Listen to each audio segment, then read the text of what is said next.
Hey guys, welcome back. Today we're going to talk about ideology, community, and rhetoric. This video follows pretty closely on our previous video about rhetorical commonplaces and communities. So if you haven't watched that video yet for some reason, go back and watch that video because we're going to use some of those terms, especially commonplace, without redefining them for you. And we're also going to follow along with an example that we started in that previous video. Okay, so if you'll remember our sample controversy from that last video, Principal Smith, let's say, wants to shutter the Hayes High Band program and redirect that money towards student athletics. We talked a bit about that in the last video. So we're going to continue thinking about this as a sample controversy here in the first part of this video, and we'll actually circle back to it at the very end of this as well. So rephrased as a question, this controversy could be put as, should we stop funding the band program and instead add more funds for student athletes? And in a later lecture, when we talk about stasis theory, I'll explain to you why it's kind of important to think about phrasing your controversy as a question. But for now, we're just going to phrase it as this question: should we stop funding the band program and instead add more funds for student athletes? And there are two possible outcomes to this, right? We can assent or we can negate. We can say yes or we can say no. Yes, we should stop funding the band program, or no, we should not stop funding the band program, right? I didn't say that quite right, but you get what I mean. Two possible outcomes to this, yes or no. So let's take a look at some of the people who say yes, right? So as we talked about this in our previous example, maybe the administrators are the first group that says yes, right? Yes, because successful athletic programs increase attendance at games, and increased ticket sales means more money for the school as a whole. So there's one group that says yes to this question, and they're explaining why. Because more athletic programs means more money for the school. Okay, here's another group, right? Football players. Yes, because more money for athletic programs means better equipment, better coaches, and better chances to be recruited by colleges. So here's another group that's saying yes, that's assenting to this question. One more group, local residents, who say yes because games are a chance for the town to gather together and celebrate, and a successful team is a point of civic pride. So we have these three groups here that agree that funding should be diverted towards athletics, but each group comes to that decision based on different values and different beliefs. So different communities can come to agreement on an outcome based on very different beliefs and values operating in that community. This is a really important idea, and I don't want it to get overlooked as you start doing your rhetorical research here in Unit 1. Don't mistake agreement, assent, or negation on a question. Don't mistake that for homogeneity. That doesn't mean that everyone's agreeing for the same reasons, or that everyone has the same beliefs and values operating when they come to that agreement. Your job is to investigate how different communities respond to these different controversies.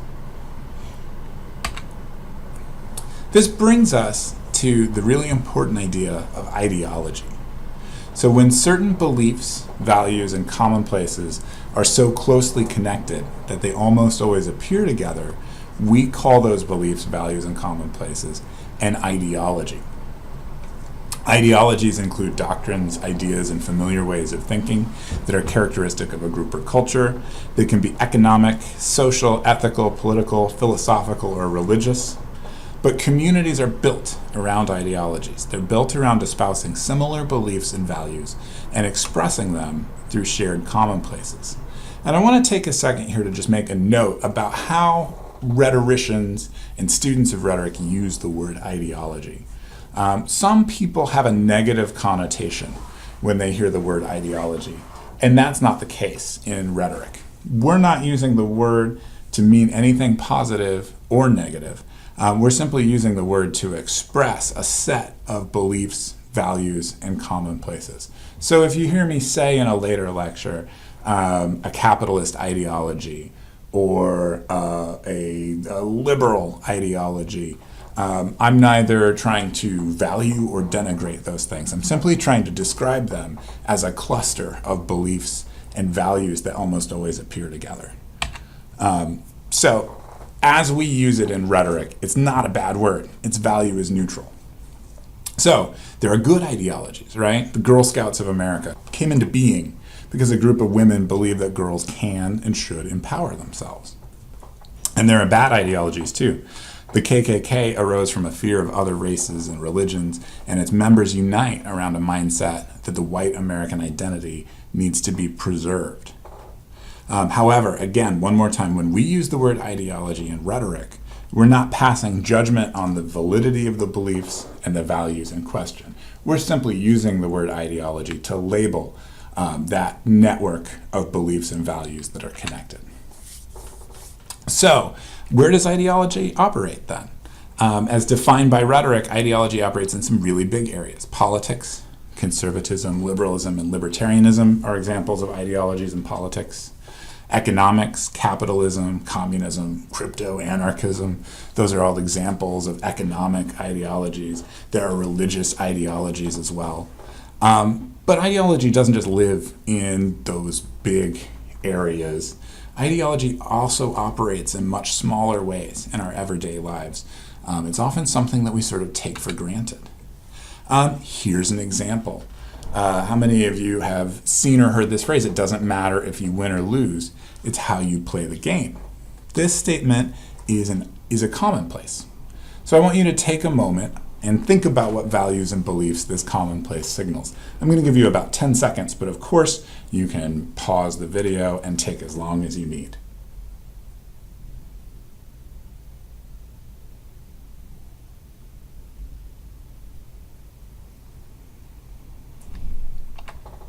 Okay, so let's look at how this commonplace works, right? So here are some of the beliefs that this commonplace of it's not whether you win or lose, it's how you play the game. Here are some of the beliefs that it represents. That you show your real character in competition. That the worth of something is in the act of doing it. That the outcome doesn't matter, right? And here are some of the values that perhaps you recognize. Civility, self-control, hard work, and good sportsmanship over success or failure. Those are all values that we associate with that phrase. Because these beliefs and these values almost always appear together. Because we almost always think of self-control, hard work, and good sportsmanship as just part of being an athlete in the West. We could call this an ideology of good sportsmanship. So here's an ideology that works at a much smaller level, right? This isn't like being a liberal. This isn't like being a conservative. This isn't like being a capitalist or a communist. This is about believing in good sportsmanship.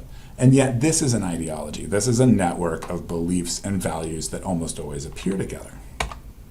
So if you're a member of a community that ascribes to these beliefs about sports and life, then these ideas, this ideology likely seems like common sense to you. And that's an important thing to recognize, is that in many ways, ideology is almost always striving to represent itself as common sense. Many of the things that we might think of as just being common sense values or common sense beliefs are actually part of our ideologies. They're part of a cluster and a network of beliefs that maybe we even take for granted that we believe in them. So members of a community that ascribe to these beliefs are likely to believe them even in the face of conflicting evidence. So for instance, in this particular ideology, the evidence that an athlete or a person's worth is in fact determined by the number of wins that they have. Here at UT Austin, I have heard my fellow professors tell people it's not how you win or lose, it's how you play the game. I've probably told people that myself because I believe that. I share that ideology. I'm part of that community. And yet here at UT, we also know that like the job of our football coach is very much dependent on having a winning record in the year because the football team is so important to the UT Austin community and to the UT Austin donors and to UT Austin finances, that in fact, whether or not the coach plays the game well isn't as important as whether or not the coach wins. Yeah, I still believe in this ideology of good sportsmanship. I still believe in the values of civility and self-control and hard work. So it's important to recognize that an ideology can sort of operate above or on top of factual belief. It's why sometimes we believe in things even when the facts prove it wrong, because those are deeply held core beliefs and values that are part of our communal ideology. So why is the concept of ideology so important in rhetoric? It's important because good rhetoricians understand that the more an argument speaks to the ideology of a community, the more likely that community is to accept it. So we examine ideologies in rhetoric in order to find ways to address communities or to recognize the communities that are being addressed. And I'm sorry that those two popped up backwards. Not sure why that happened. But a good rhetor knows the ideology of his or her audience. They learn about that audience. They learn about that community before they speak to them. And they recognize the beliefs and values that community is likely to hold. And they build their argument around those beliefs and values, around that ideology. So if we go back to our hypothetical example one more time, if our band members wanted to mount a persuasive argument to convince the football players or the student athletes that sharing the money equitably, sharing the school funding, is the right thing to do, they might look at that value of good sportsmanship or that ideology of good sportsmanship, and they might look at the values and beliefs that they share. They emphasize the hard work that they do. They emphasize the teamwork that a band member builds. And if they root their persuasive appeal, if they root their persuasive argument in these shared values, they stand a much better chance of convincing athletes that sharing school funding is the right thing to do. Okay, we've covered a lot in this video, but here's kind of the key takeaway points. Different communities often agree on an outcome based on very different beliefs and values. Similarly, different communities might oppose, they might negate an outcome based on different beliefs and values. Remember that consensus on an outcome, agreement on an outcome to a controversy, doesn't indicate that everybody in agreement shares the same ideology. In fact, often they do not. Often they come to a place of agreement from very different beliefs and values. Those communities have ideologies. Ideologies are commonly held values, beliefs, and commonplaces that are so closely connected, they almost always appear together. Remember, the second half of that definition is important. An ideology is a set or a network of values and beliefs that almost always appear together. And lastly, rhetors study the ideologies of communities in order to craft persuasive arguments that speak to the values and beliefs of the communities that make up their audiences. A good rhetorician spends her time learning about the values of that audience in order to really see what appeals will work, what appeals to their beliefs, what appeals to their values, what appeals to their ideologies are likely to be persuasive. Okay, so don't forget to take the quiz about this, and we'll move forward. In the next few weeks, you'll have the chance to practice thinking about ideologies and thinking about community values and communities and audiences as you read through different articles preparing for the mapping exercise. So we'll talk more in the next video. See ya.